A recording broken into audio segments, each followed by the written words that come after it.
The French were in need for fur and was in high demand, so they looked towards others to fulfill their fur needs.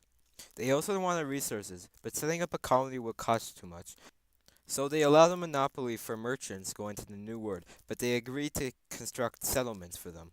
Although some colonists struggled with the new winter conditions and lack of food, they began trading with the Mimikor, and they were willing to trade with them with their furs in return for European blankets and metal goods.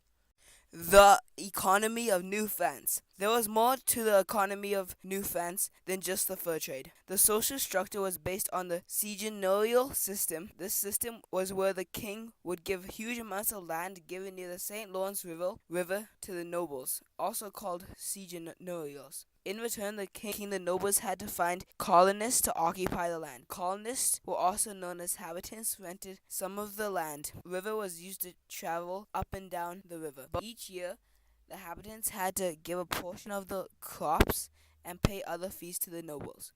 And in return, the nobles had to build a church and a mill. The king liked this system, hoping that many more colonists will come to New France.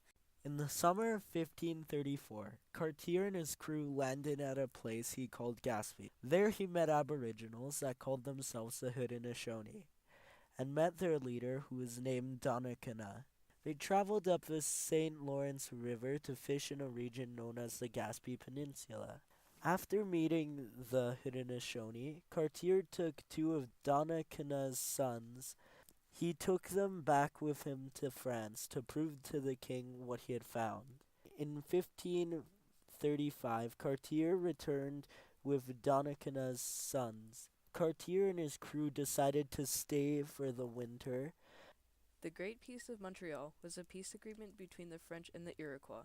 It was instituted because there were wars going on between the Iroquois and the French, and there was too much conflict, and both groups had major setbacks because of it.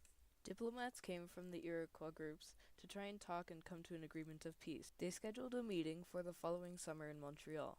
They sent over 1,300 representatives from all the groups from the French and the Iroquois. They discussed and came to an agreement to stop fighting and raiding each other.